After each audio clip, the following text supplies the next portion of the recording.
Kabanata 1321. Nagseselos ang Zico ngayon. Natawa si Nolan nang hilahin niya ito pabalik sa kanyang mga bisig. Pero saying nga lang, nag-aalala ka lang ng walang kabuluhan. Natigilan siya, sa wala. Ano ang ibig mong sabihin? Lalong lumalim ang ngiti sa mukha niya habang sinasabi, akala mo gusto niya ako, pero pagkatapos kong bigyan siya ng maraming chances, hindi siya nag-advance sa akin. Halatang hindi siya interesadong ilayo ako sa iyo. Napakunot-noo siya. Pwede kayang nawala na ang charm mo ngayon since matanda ka. Hindi alam ni Nolan kung dapat ba siyang tumawa o magalit ngayon. Ano ba ang iniisip mo? Gusto mo ba talagang mag-advance siya sa akin? Humalaklak si Maisie. Jokes aside, kung pinayagan talaga niya si Cecil na mas mapalapit sa kanya, babalatan niya ito pag-uwi niya. Samaan daw si Maisie sa upuan. Hindi ako makapaniwala na hindi siya interesado sa iyo, ngunit hindi mo ba naiisip na kakaiba kung ang balak niya na manatili sa tabi mo ay ang maghasik ng hindi pagkakasunduan sa pagitan natin. Lalong lumapit si Nolan at hinagod ng hinlalaki ang sulok ng kanyang mga labi. So, it's time for the show na matagal na niyang nang inaabangan. Tumingin sa kanya si Maisie nang may lumabas na plano sa kanyang isipan. Kinabukasan, sa Black Gold, dumating si Cecil sa opisina tulad ng dati. Nang kakatok na sana siya sa pinto, may narinig siya. Mr. Goldman, baliw ka ba? Makikipag-diborsyo ka kay Mrs. Goldman. Isinara ni Nolan ang kontrata at sinabing, iyon lang ang paraan ngayon. Kung hindi, patuloy siyang pupunta dito at gagawa ng eksena. In the worst case, pwede siyang magkaroon ng custody sa mga bata. Nagtaas ng boses si Quincy at sinabing, pero, nakalimutan mo na ba na gusto mong makipaghiwalay kay Mrs. Goldman noon? Hindi ka ba nag-aalala na baka tumalon siya sa isang gusali o kung ano paman kung malalaman niya na gusto mo na naman na makipag-diborsyo? Napakunot-noo si Nolan. Naisurpresa ako. Mas magaling siyang umarte kesa sa akin. May kumatok sa pinto, at lumapit si Quincy para buksan ang pinto.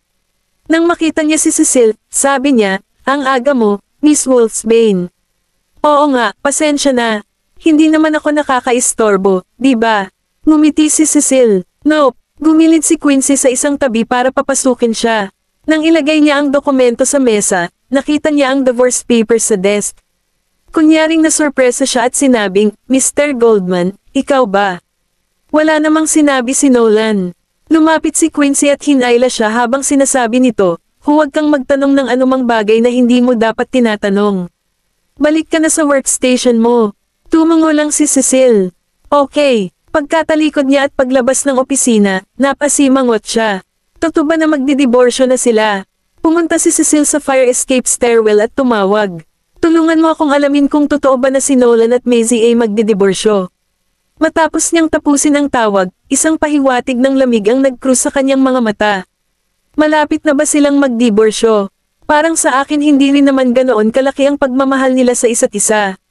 Pero kung totoo nga, doble ang makukuha kong resulta sa kalahati ng effort. Sa private middle at high school, pumunta si Daisy sa susunod na klase para hanapin si Lisa. Gusto niyang makasama ito sa library, pero wala si Lisa sa klase. Tinanong niya ang isa sa mga kaklase ni Lisa, ngunit nagdalawang isip ang estudyante na sabihin ang kinaroroonan ni Lisa. Iniwas nito ang tingin at sumagot, si Lisa, siya ay. Natigilan si Daisy. Ano bang nangyari sa kanya? Sabi ng estudyante sa mahinang tinig, ilang seniors ang kumuha sa kanya. Samantala, sa rooftop, ilang high school girls ang tumulak kay Lisa sa lupa. Inagaw nila ang bag nito at ibinigay sa may mahabang buhok, na babae na tila ay kanilang pinuno. Ang batang babae na mahaba ang buhok ay nakasuot ng light makeup, at siya ang vice-presidente ng student council. Kinuha niya ang bag at ibinuhos ang lahat ng laman nito sa lupa. Habang nakaupo sa lupa, kinagat ni Lisa ang kanyang mga labi. Nag-cruise ang mga braso ng batang babae sa harap ng kanyang dibdib at tiningnan ang bago at mamahaling stationery sa lupa. Para sa akin medyo mabait si Daisy sa iyo. Binigyan ka pa niya ng ganyang kamahal na stationery. Kasi akala niya kaibigan niya ako, sagot ni Lisa. Lumapit ang isang batang babae at sinampal siya, dahilan para tumagilid ang kanyang ulo. Kabanata 1322. Nilapitan siya ng may mahabang buhok na babae at tiningnan siya sa mapagpakumbabang paraan. Sa tingin mo tinatrato ka bilang kaibigan ni Daisy, kaya itinuturing mo ang iyong sarili na isang prinsesa. Hayaan mo akong magsabi sa iyo ng isang bagay, maaari mong baguhin ang itsura mo, pero hindi mo mababago ang katotohanan na mahirap ka. Hindi mo kasalanan ang pagiging mahirap, pero hindi mo dapat kinukuha ang gamit ng iba para magyabang. Mahigpit na nakakuyom ang mga kamao ni Lisa. Nag-squat ang dalaga sa harap niya at hinawakan ang palso nito. Tumingin siya sa relo niya at nagpatuloy. Tingnan mo, kayang-kaya mo ang 3,000 na relo dahil kaibigan ka ni Daisy. Alam ba niya ang kayabangan mo? Nanginginig ang balikat ni Lisa. Ibinaba niya ang kanyang mga mata at sinabing, hindi ako ganoong uri ng tao. Hindi, may lakas ng loob kang sabihin yan sa harap ko. Mas lumapit sa kanya ang babae. Alam ko lahat ng sikreto mo. Namutla ang mukha ni Lisa. Leah, pagdating ni Daisy, nakita niyang hinahatak ni Leah si Lisa. Nakaupo si Lisa sa lupa, kaya lumapit si Daisy at itinulak si Leah palayo. Hindi ba't sinabi ko na sa inyo na tigilan niyo na ang pangbabyuli kay Lisa? Nag-click ng dila si Leah at sinabing, Daisy, hindi ko maintindihan kung bakit kailangan mong maging mabait sa kanya. Sa katayuan mo, pwede mong makuha ang lahat ng kaibigan na gusto mo pero siya. Hindi mo siya kaibigan. Hindi ka ba nag-aalala na niloloko ka niya? Napakagatlabi si Lisa. Tinulungan siya ni Daisy na makabangon muli, at sinabi ni Lisa, hindi ko niloloko si Daisy. Malamig na natawa si Leah pero wala siyang sinabi. Binantayan ni Daisy si Lisa sa likod niya at tiningnan si Leah. Kilala ko ang sarili kong mga kaibigan. Hindi na kailangan na sabihin mo sa akin kung ano ang gagawin. Ayaw kong makita na ginugulo mo siya sa hinaharap. Pagkatapos nun, inilayo niya si Lisa. Nang nasa ibaba na sila ng building, tumalikod si Daisy para tingnan siya. Okay ka lang ba? Bakit kailangang maging napakalupit ni Leah at patuloy kang binubuli? Umiling si Lisa at pilit na ngumiti. Okay lang naman ako. Siguro siya. Hindi niya gusto na kaibigan mo ako. It's none of her business kung anong klaseng mga kaibigan meron ako, sagot ni Daisy habang nakatayo na nakayakap sa kanya baywang. Kung lalapit siya sa iyo ulit, kailangan mo nang sabihin sa akin, okay. Tumango lang si Lisa. Salamat, Daisy. Nang matapos magsalita si Lisa, may naisip siya at nagtanong, naniniwala ka ba sa sinabi ni Leah? Kung siya, maniniwala ka ba sa kanya kung sasabihin niya na naging kaibigan lang kita dahil sa pera? Napakaraming taon na tayong magkakilala. Siyempre, naniniwala ako sa iyo. Pinisil ni Daisy ang pisngi nito. Huwag ka nang mag-isip ng sobra. Wala akong pakialam sa katayuan pagdating sa pakikipagkaibigan, okay. Ngumiti naman si Lisa. Biglang nakita ni Daisy na marumi ang damit ni Lisa at sinabing, ang dumi ng damit mo. Mapapag-alitan ka ng nanay mo pag uwi mo diba? Bakit hindi tayo magpalit ng damit pagkatapos ng klase? Ha, natigilan si Lisa. Lahat ng damit na suot ni Daisy ay designer clothes at mahal. Hindi, siguro. Ibinigay mo na sa akin ang relo mo. Wala na akong ibang mahihiling sa iyo. Okay lang naman. Magkaibigan naman tayo. Hinawakan niya ang braso ni Lisa. Tere na sa library. Nang hapon, si Cecil ay nakatanggap ng text message na nagpunta raw si Maisie sa abogado. Nagpadala pa ng larawan ang tao. Nang makita ni Cecil ang larawan ni Maisie na lumalabas sa attorney firm, sagot niya, okay. Samantala, sumandal si Maisie sa pinto ng kotse at tiningnan ang text message na ipinadala ni Cecil. Pagkatapos, inikat niya ang ulo at tiningnan ang lalaking tinalian ni Seyday. May medyas ang bibig ng lalaki at mga lamog sa mukha. Lumapit siya sa lalaki at sinabing, tulad ng inaasahan ko. Matagal mo na akong sinusundan, hindi ba? Mapagpa siyang ibinaling ng lalaki ang kanyang ulo. Itinatago ni Maisie ang telepono sa kanyang bag at sinabi kay Seyday, dalhin mo siya sa Glitz. Kabanata 1323. Tumango lang si Seyday. Hinawakan niya ang lalaki mula sa lupa at pinasok sa kotse. Sa isang pribadong kwarto sa Glitz, binubugbog ng grupo ng mga bodyguard ang lalaki. Nakaposas ang mga kamay niya, kaya hindi siya makalaban. Tumigil lang ang grupo ng mga bodyguards nang nakita si Maisie. Lumapit si Maisie sa sofa at umupo. Pagkatapos ay tiningnan niya ang lalaking nakahiga sa sahig na bagbog sarado. Ikaw ang samaga sa kay Linda, di ba? Nanatili namang tahimik ang lalaki. Sa sandaling iyon, sabi ng bodyguard, Ma'am, matigas ang batang ito. Dapat ba nating ipagpatuloy ang pagbugbog sa kanya? Hindi siya magsasalita kahit bugbugin mo siya hanggang sa mamatay.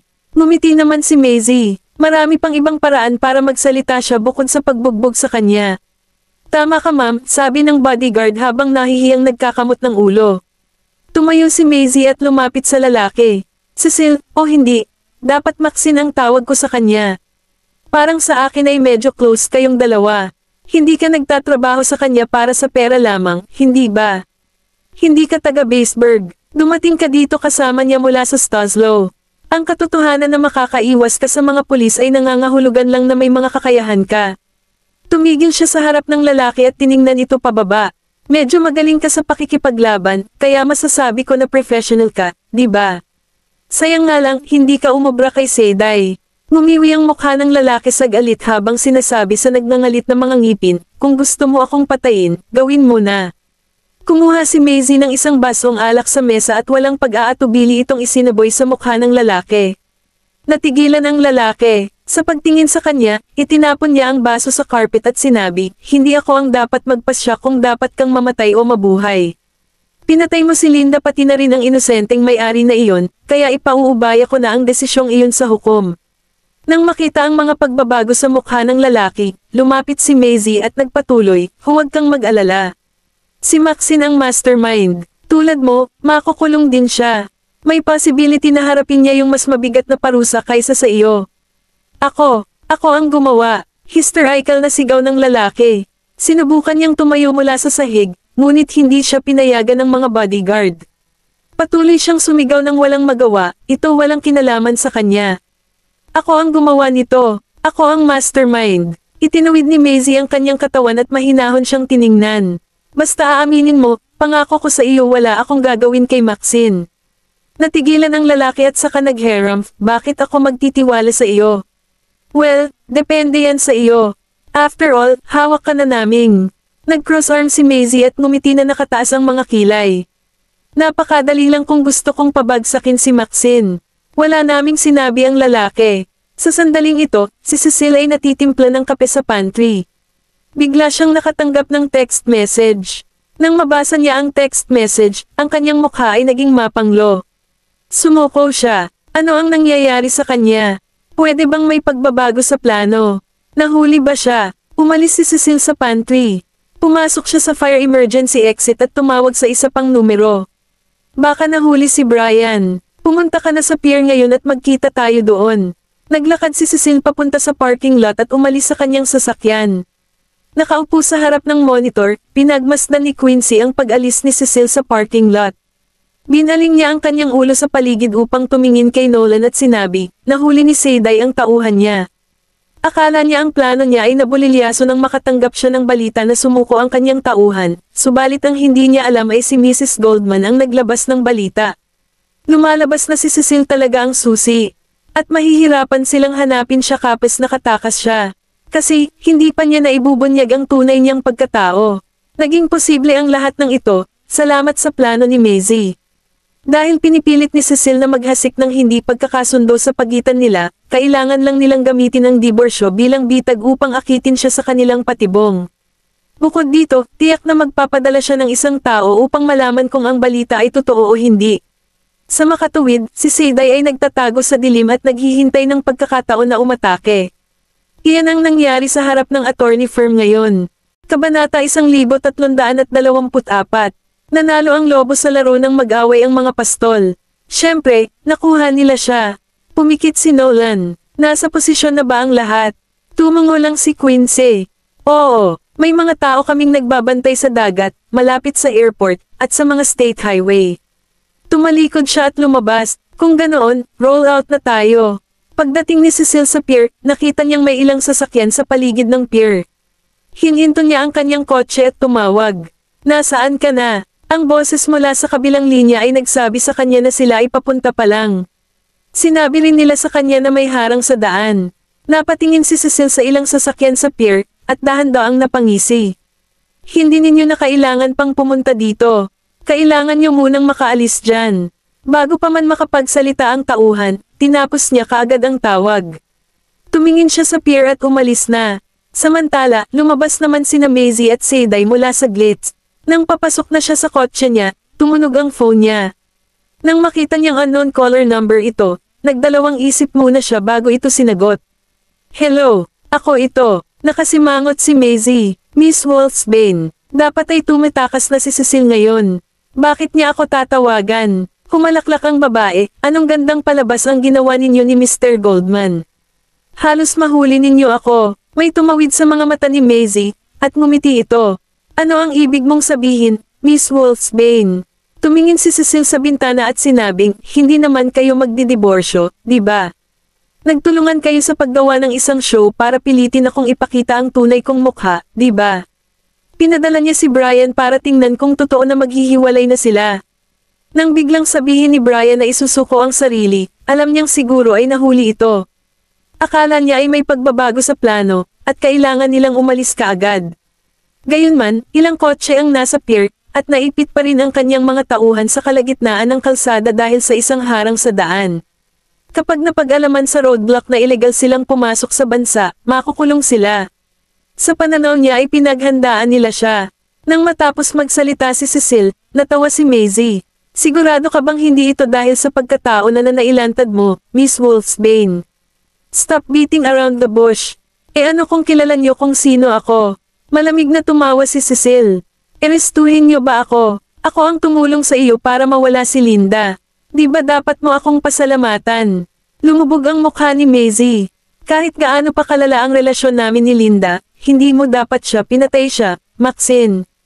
Tumawa si Cecil. Kahit na nahayag na ang kanyang pagkakakilanlan, hindi niya ito itinanggi o kinabahan. Tulad ng inaasahan ko, alam ninyo na kung sino ako. Hindi masaya na malaman ng ganito lang. It isn't challenging at all. Napasimangot si Maisie. Sa tingin mo ba ang buhay ng tao ay isang laro para paglaruan mo? Kung sa tingin mo hindi dapat namatay si Linda sa ganoong paraan, bakit mo siya tinanggihan? Siya ay isang babae na natulak sa kawalan ng pag-asa. Handa siyang lasunin ka para mabayaran ng mataas na penalty fee, at ngayon nakikiramay ka sa kanya. Naging malupit ang mukha ni Maisie, pero wala siyang sinabing kapalit. Nagpatuloy si Cecil, nawala ng reputasyon si Pearl dahil sa iyo. Hindi mo man lang pinalagpas ang iyong dalawang kamag-anak mula sa mga Vanderbilt. Parehong uri ng tao tayo. Hindi tayo mabubuting tao, at ginagawa ko lang ang mga bagay na wala ka ng lakas ng loob na gawin. Maxine, tigilan mo na ang pagliligaw sa akin, walang ekspresyon na sabi ni Maisie. Hindi ako katulad mo. Naniniwala ako sa mata para sa mata, pero hindi ko idadamay ang mga inosenteng tao sa aking paghihiganti. Ano kung tinanggihan ko si Linda? Wala akong obligasyon na tulungan siyang bayaran ang utang niya. Kahit ako ay isang mabuting tao, may hangganan ito. Ang taong hindi alam kung kailan titigil sa pagiging mabuti ay tanga. Gayunpaman, kaya mong patayin ang isang inosenteng landlady, so sino ka para husgahan ako? Napawi ang ngiti ni Cecil, at malamig siyang nagharumph. Oo, kayong mga tao ay laging tama, at ako ay palaging mali. Sinubukan kong hikayatin ang aking ina na itigil ang pagpapababa sa sarili at sumuko na sa lalaking iyon, pero akala niya ay nilalay ko siya dahil sa pagiging homewrecker. Kaya, pinalayas niya ako sa bahay sa kabila ng katotohanang anak niya ako. Tinulungan ko siyang maghayganti, pero kinamumuhian niya ako habang buhay. Hindi ko iniisip na mali ako, pero mali ang tingin niya sa akin. Kabanata 1325. At yung mabait kong ate. Nagpapasalamat ako na binigyan niya ako ng pagkakataong makapag-aral sa Turner Institute of Art, pero ang totoo, naisip pa rin niya na mas mababa ako sa kanya. Nag-aalala siya na magdadala ako ng kahihiyan sa kanya, kaya sinabi niya sa akin kung ano ang gagawin ko sa pag-aaral ko. Tuwing pinupuri ako ng teacher ko, tinatawag nila ang pangalan niya. Galit ako sa kanya. Mas kinamumuhian ko siya kaysa anuman sa mundong ito. Kaya, nang sunugin siya ni Rowena hanggang sa mamatay, sa wakas ay nakalaya na ako. Hindi ko na kinailangang mabuhay bilang anino kailanman. Nakaramdam ng lamig si Maisie sa kanyang gulugad nang marinig ang sinabi nito. Huminga siya ng malalim at nagtanong, ano ang ibig mong ipahiwatig sa pagsasabi nito sa akin? Hindi mo pa rin alam, di ba? Tungkol sa pagkamatay ni Sue. Natatawang sabi ni Cecil, bakit sa tingin mo kaya ni Rowena napatayin si Sue? Kahit na ang isang buhay na tao ay nasa isang mahimbing na pagtulog, gayunpaman sila ay madyay gising sa panahon ng isang sunog dahil sa usok. Sa tingin niyo ba si Rowena ang nagsimula ng sunog matapos patayin si Sue? Well, mali kayo. Nakaramdam ng kilati sa anit si Maisie. Namatay si Sue sa sunog. Lahat sila ay nasa ilalim ng impresyon na si Rowena ang nagsimula ng sunog para sirain ang mga ebidensya na magtuturo sa kanya sa pagpatay kay Sue. Nang puntahan ni Maisie ang lugar ni Sue, sinabi ng may-ari ng bahay na nakalock ang pinto mula sa loob. Ngayong naisip niya ito, natanto niya na may isang bagay silang nakaligtaan. Kung si Rowena ang nagsimula ng sunog matapos patayin si Sue, hindi na niya kailangang i-lock ang pinto. Kasi, patay na si Sue. Sa oras na ang apoy ay maapula, siya ay naabo na at malabong buhay pa. Ang pag-lock ng pinto mula sa loob ay makakapukaw lang ng mas maraming hinala.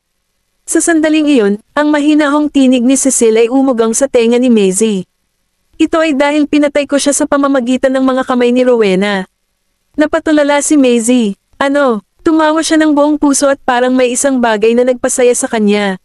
Matagal ko nang gustong patayin si Sue, kaya naglagay ako ng sleeping pill sa tubig niya. Sisimulan ko na ang plano ko kapag nakatulog na siya matapos inumin ang tubig. Pero pagkaalis ko, may nakita akong babae na pumuslit sa kwarto ni Sue, at gusto kong makita kung ano ang gagawin niya. Hindi ko inaasahan na susunugan siya ng babae. Sobrang saya ko dahil may gumawa nito para sa akin, at nang makatakas siya, nilock ko ang pinto mula sa loob upang matiyak na mamamatay si Sue. Kahit na magising pa siya sa kalagitnaan, huli na ang lahat. Bukod pa rito, paano kung may mga maghinala sa akin? Hindi ako ang nagsimula ng apoy. Nilock ko lang ang pinto nung ako ay lumabas, di ba? Manipis na din ni Maisie ang kanyang mga labi at nagngangalit ang kanyang mga ngipin.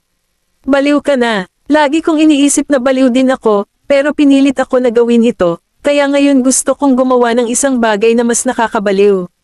Mrs. Goldman, hulaan mo kung nasaan ako ngayon.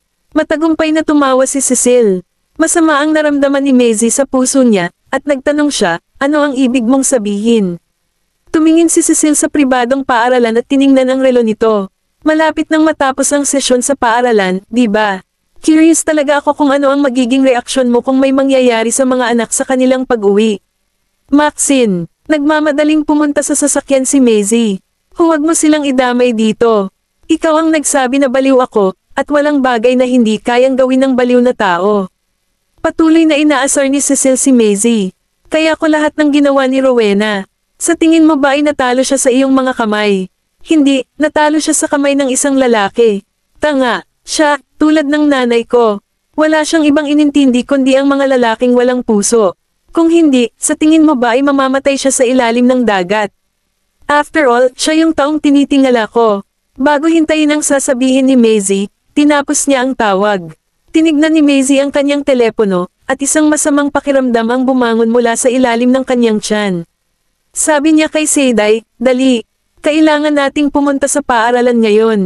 Kabanata 1326. Sa private middle and high school. Lumabas ang mga estudyante ng middle school at high school pagkatapos ng klase. Karamihan sa mga estudyante sa paaralan ay hinahatid at sinusundo mula sa paaralan gamit ang mga pribadong sasakyan ng kanilang pamilya. Ang makita ang pagparada ng isang luxury car sa labas ng gate ng paaralan noon pa man ay karaniwang tanawin na.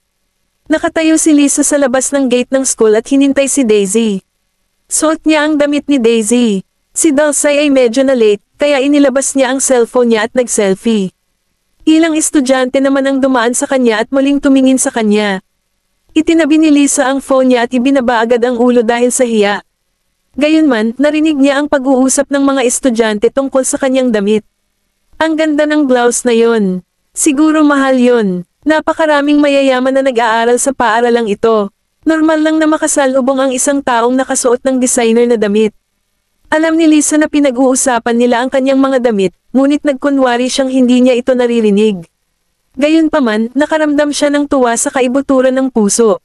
Lily, lumabas si Daisy at inakbayan si Lisa. Bakit hindi ka sumabay pa uwi sa kotse mamaya? Ihahatid na kita. Saglit na natigilan si Lisa, gusto niyang pumayag sa ideyang iyon sa orihinal, ngunit ibinaba niya ang kanyang ulo agad nang makita niya si Leia at ang iba pang nakatingin sa kanilang dalawa. Okay lang, magta-taxi na lang ako at uuwi ng mag-isa. Hindi na kailangan pang abalahin ka. Hindi nakita ni Daisy si Leia at naisip lamang niya na ayaw ni Lisa na ihatid niya ito. Okay, kung gayon ay mag-ingat kapag pauwi mo. Tumango lang si Lisa.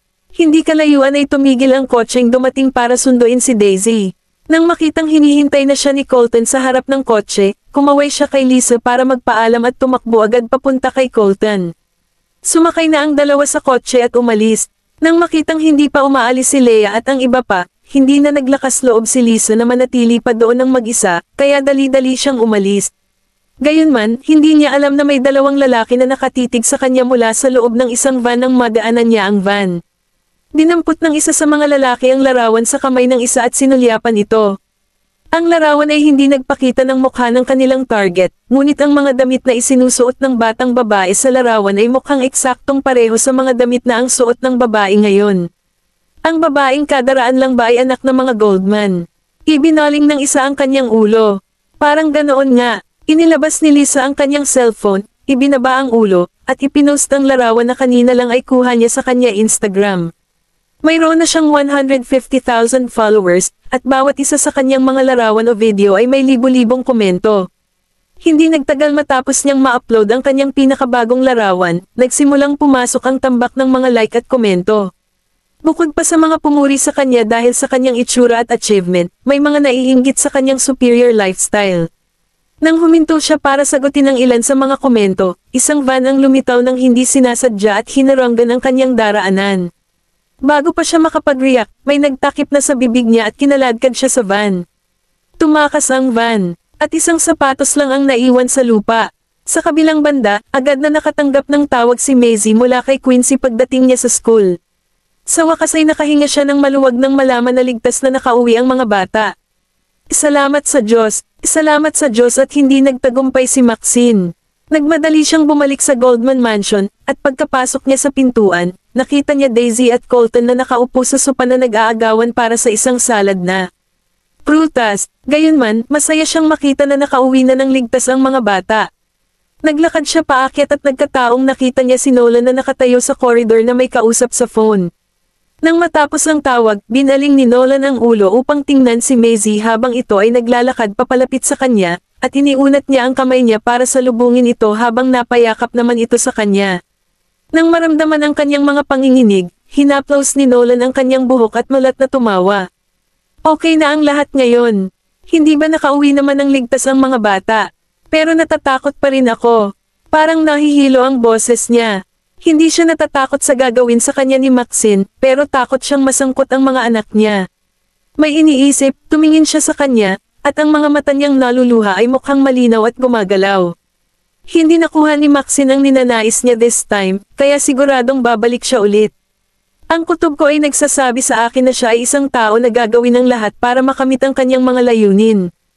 Kabanata 1327. Binuhat siya ni Nolan papasok sa study at isinara ang pinto. Nalaman na namin ang karanasan ni Maxine sa buhay. Nagulat siya, ang karanasan niya sa buhay. Naglakad si Nolan sa likod ng desk, binuksan ang drawer, naglabas ng dokumento, at inilagay sa desk. Salamat sa anak nating si Waylan. Gumalaw ang mga mata ni Maisie nang kunin ang mga dokumento at nakita ang resulta ng DNA identification. Siya ay nabigla. Ang kinship rate sa pagitan ni Maxine at Rowena ay kasing taas ng 75%. Magkapatid ba sila? Magaan ang naging tugon ni Nolan, half-siblings sila. Biglang naalala ni Maisie ang mga salitang binanggit ni Maxine para ilarawan ang kanyang ina.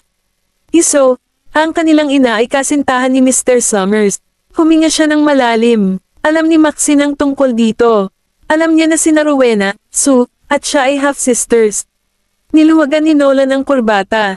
Tingnan mo ang petsa sa itaas. Lumipat ang tingin ni Maisie sa petsa. Ang pagkakakilanlang ito ay ginawa ilang taon na ang nakalilipas ng pinik ni Rowena ang identity ni Sue. Mukhang bago ang papel, ngunit dahil lamang sa muling na-iprint ang mga resulta. May kumatok sa pinto, at itinulak ito ni Quincy at pumasok, Mr. Goldman, Mrs. Goldman. Itinaas ni Nolan ang ulo. Ano ang lagay? Sagot ni Quincy, nakatakas ang dalawang kasabwat niya, at tila nagtago na si Maxine. Mahigpit na diniin ni Maisie ang kanyang mga labi at walang sinabi. Kinakatok-katok ni Nolan ang mesa. Lahat sila ay hindi maaaring makaalis sa Baseburg ngayon, at hindi sila makakapagtago ng matagal. Panipi, sa isang liblib at abandonadong gusali ng pabrika. Ang mga bamilya sa mga dingding ay may malabong liwanag, at madilim sa labas ng bintana. Tinakpan ng tape ang bibig ni Lisa, at halatang namamaga ang mga mata nito na para bang matagal na itong umiiyak.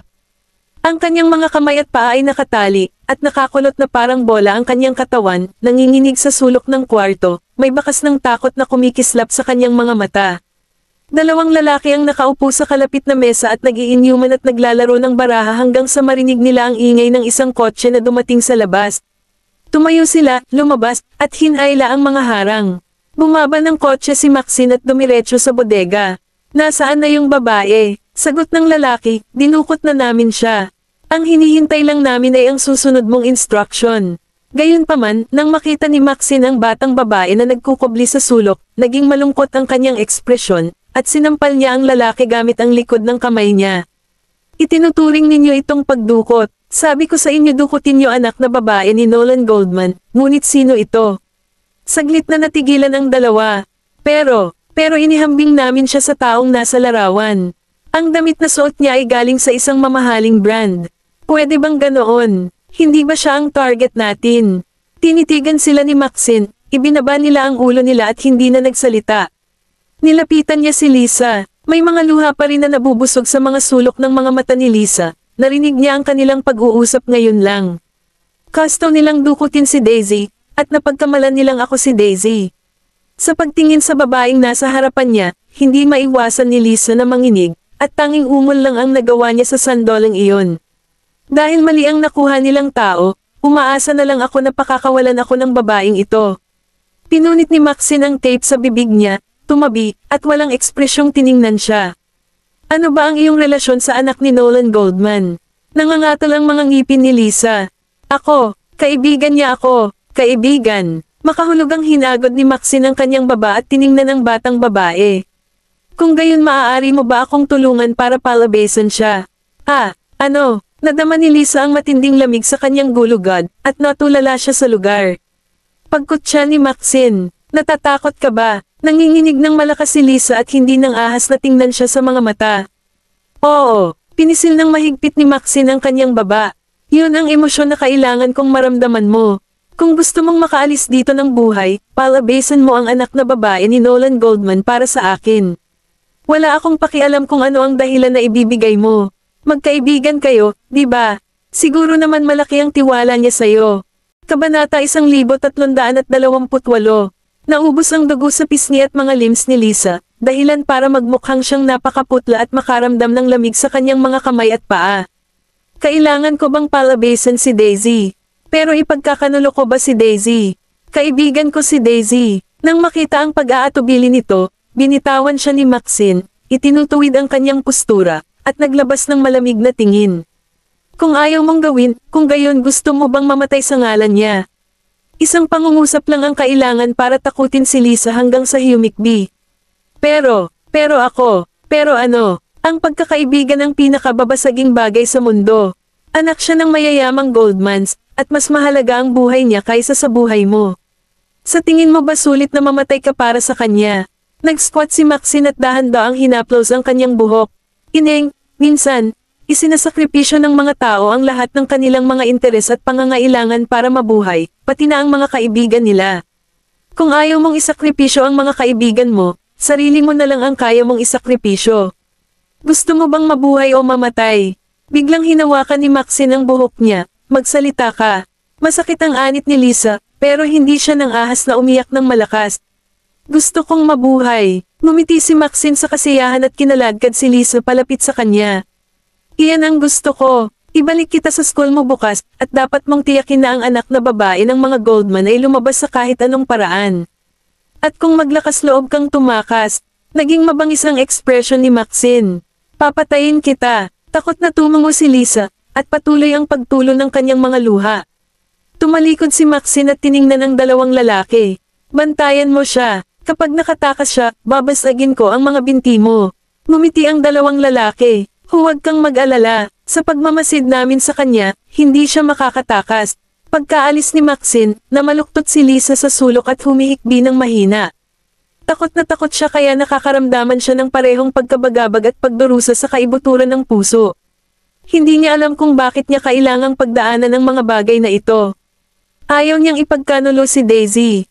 Ngunit natakot siya. Sa labas ng bintana, naroon lamang ang tahimik at walang hangganang kalangitan sa gabi. Hindi nang ahas si Lisa na matulog sa buong magdamag, nakatitig lamang siya sa kadiliman at naghihintay ng bukang liwayway. Kinabukasan, sa private middle at high school. Pagdating ni Daisy at Colton sa school, ilang bodyguards ang sumama sa kanila. Ang mga bodyguard ay pinagmamasdan sila habang papasok sila sa school at hindi umalis pagkatapos noon kundi nanatili sa kinaroroonan nila. Hinintay ni Colton na pumasok muna si Daisy, saka tumalikod at lumapit sa isa sa mga bodyguard. Inutusan siguro kayo ni Daddy na bantayan kami. May nangyari ba? Tumigil muna sandali ang bodyguard at ibinaba ang ulo para sagutin siya, "Young Master Goldman. Ito ang gusto ni Mr. Goldman. Baka may panganib sa susunod." Nag-isip sandali si Colton at bumalik sa paaralan nang hindi nagsalita kahit isang salita. Nang tumunog ang kampana na hudyat ng pagtatapos ng unang period, nagtungo si Daisy sa kabilang silid-aralan upang hanapin si Lisa pero sinabihan siya na hindi pumasok si Lisa sa klase. Namangha si Daisy, "May sakit ba si Lisa at humingi ng medical leave?" Sagot ng kaklase, "Hindi ko alam." Hindi gaanong nagpaliwanag ang guro. "Anyway, hindi ko siya nakita sa klase ngayon." Tumayo si Daisy sa corridor na nalilito ang ekspresyon. Bakit hindi pumasok si Lisa sa school? Maaari bang dahil sa nangyari kahapon? Kinuha niya ang cellphone niya at tinawagan si Lisa. Walang sumagot sa unang tawag pero nakalusot siya sa pangalawang subok. "Lisa, bakit hindi ka pumasok sa school? May sakit ka ba?" Nag-iisip na tanong ni Daisy.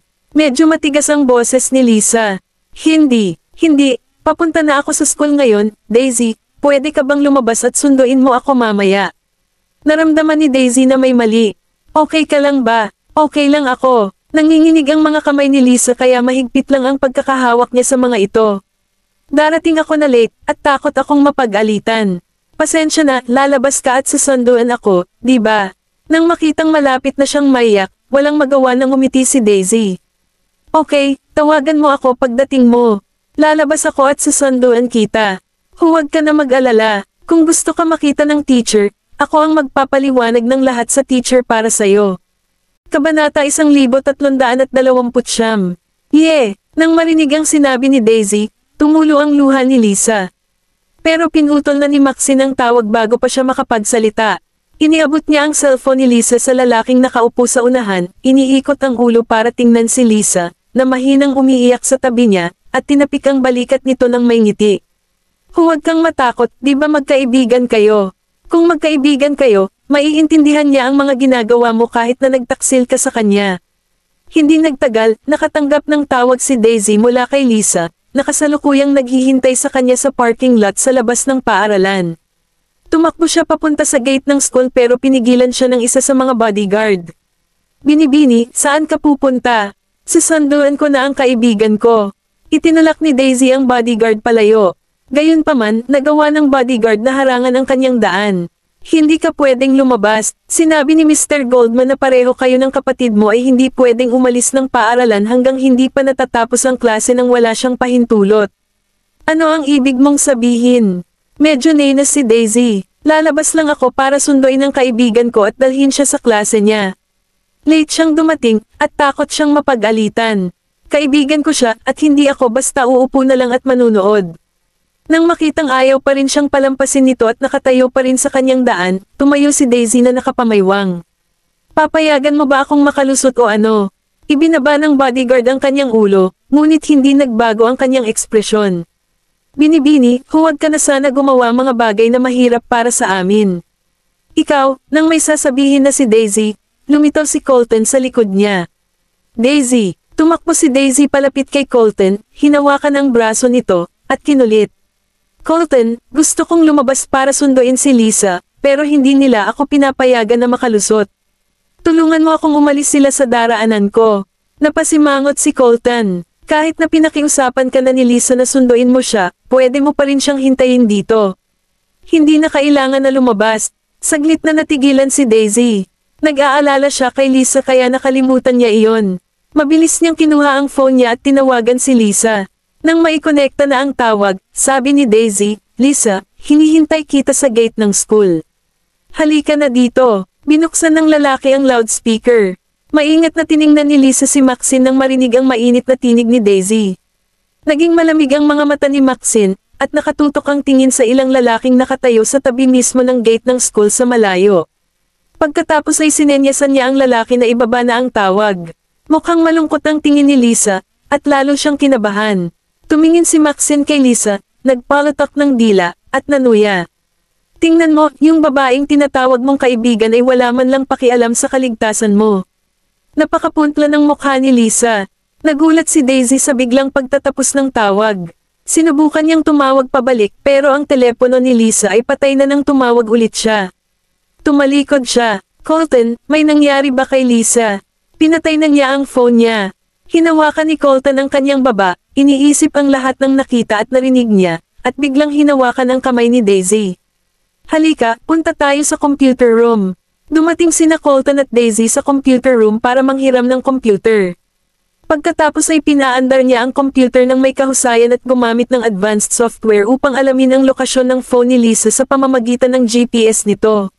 Sigurado nga, ang telepono ay gumagalaw, at ito ay paalis sa paaralan ng mabilis. Lalo pang nag-aalala si Daisy. Colton, may nangyari ba talaga kay Lisa? Hindi niya kadalasan na pinapatay ang kanyang telepono. Naisip niya ang boses ni Lisa nang mag-usap sila sa telepono, mukhang napakakakaiba. Tumugon si Colton ng Siguro. Kung gayon, ano ang dapat nating gawin? Nakidnap ba si Lisa? Colton, kailangan nating maghanap ng paraan para mailigtas siya. Hindi na mapakali si Daisy, kaibigan niya si Lisa at nanganganib, kaya hindi niya ito basta pwedeng baliwalain. Pinatay ni Colton ang computer at tumayo. Hindi tayo pwedeng kumilos ng padalos-dalos. Pwede lang natin ito sabihan kay Dad. Sa presinto, umupo si Maisie sa bench sa corridor at matiyagang naghintay. Maya-maya pa, may lumapit sa kanya na pulis dala ang lahat ng mga dokumento. Ma'am, umamin na ang kriminal, at ang paglilitis ay gaganapin sa pagtatapos ng buwan. Bukod sa intentional homicide hit and run, illegal din silang pumasok sa bansa. Tungkol naman sa hatol, ang korte ay magbibigay sa atin kung ano ang hatol. Kabanata 1330. Tumayo si Maisie. Salamat sa masipag ninyong pagtatrabaho. Sumagot ang pulis, walang anuman. Ito ay salamat sa inyo, ma'am. Ikaw ang nakapagpakumbinsi sa criminal para magtapat. Ngumiti naman si Maisie. Isa halip na sabihin na nakumbinsi ko siya na magtapat, naniniwala ako na mas parang banta ito. Mukhang napakatapat ng lalaking ito kay Maxine. Mas gusto niya ako ng lahat ng parusa kesa isang cut si Maxine. Umalis si Maisie sa presinto at nagpadala ng mensahe para ipaalam kay Yorick. Kasi, nangako na siya sa tito niya ipapaalam niya sa kanya ang resulta. Pagkasakay niya sa kotse, agad na tumunog ang kanyang cellphone, at nandilim ang kanyang mga mata nang sumilip siya sa caller ID. Kinuha niya ang telepono at sinagot ito ngunit hindi siya nagsalita. Humajijik ang kabilang partido. Maisie Vanderbilt, dapat kang magpasalamat ng husto na maayos ang anak mo.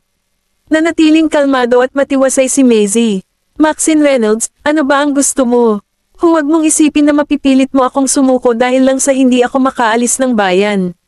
Maisie Vanderbilt, pinahahalagahan mo ba ang buhay ng anak mo?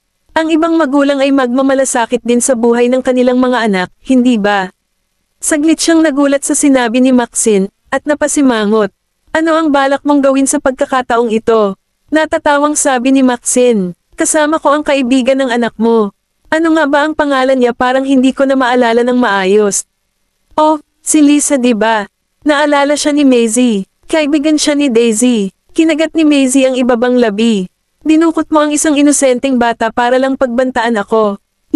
Sabi mo hindi mo isasali ang mga inosenteng tao, pero nagawa na ng anak mo na magsangkot ng isang tao. Kung hindi pinahiram ng anak mo ang damit niya sa kaibigan niya, hindi sana ito mapagkakamalan ng mga tauhan ko, hindi naman sana siya babagsak sa kamay namin, di ba?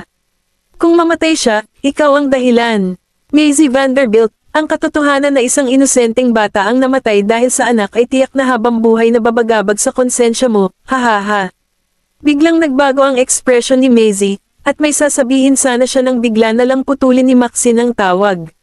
Nag-aalalang tiningnan siya ni Seyday. Ma'am, huminga ng malalim si Maisie. Dinukot ni Maxine ang isang inosenteng babae, at dapat nating iligtas ang bata. Makipag-ugnay ka kay Nolan para sa akin, at susubaybayan ko si Maxine. Nag-aalala si Seiday. Balak mo bang pumunta doon ng mag-isa? Mauuna ako. Pwede mo akong sundan agad pagkatapos nito. Huwag kang mag-alala, mag-iingat ako. Matapos na ay latag ang kanyang plano, itinulak ni Maisie ang pinto at bumaba ng kotse. Kinuha niya ang cellphone niya at tinawagan si Maxine, magkita tayo. Mag-isa lang ako. Pumara si Maisie ng taxi. Sumakay si Maisie ng taxi papuntang suburbs at nagpababa siya sa driver sa gilid ng kalsada. Pagkaalis ng driver, nasulyapan niya ang van na nakaparada sa tapat. Dalawang lalaki ang nagdala sa kanya sa abandonadong pabrika, nakatali ang mga kamay, at ang kanyang cellphone ay kinumpiska na. Lumabas si Maxine sa factory. Sa totoo lang ang lakas ng loob mo na pumunta at makipagkita sa akin ng mag-isa. Matagal mo na sigurong naipaalam ito kay Nolan, di ba? Ngumiti naman si Maisie. Hawak mo ang buhay ng isang inosenteng bata. Hindi mo ba siya papatayin kung ipapaalam ko kay Nolan bago ito? Naglakad si Maxine sa gilid, kumuha ng isang pakete ng sigarilyo sa kanyang handbag, at nagsindi ng sigarilyo. Maaaring iyon ang katotohanan, ngunit hindi gaanong mahalaga kung narito si Nolan. Nakaipit sa pagitan ng kanyang mga daliri ang sigarilyo at bumuga ng isang punong bibig ng usok. Ano ang magagawa niya sa akin kapag ikaw at ang batang iyon ay nasa aking mga kamay? Mahinahong tanong ni Maisie, nasaan ang bata? Ano naman ang pakialam mo hindi mo naman siya anak? Lumapit sa kanya si Maxine. Posible bang mas mahalaga pa kesa sa iyong sariling buhay ang isang batang hindi mo naman kadugo? Tinitigan siya ni Maisie. Ito ay isang bagay sa pagitan natin. Wala itong kinalaman sa bata. Nasa iyo na ako ngayon, kaya pakawalan mo na siya. Biglang natawa ng malakas si Maxine at sumulyap sa isa sa mga lalaki.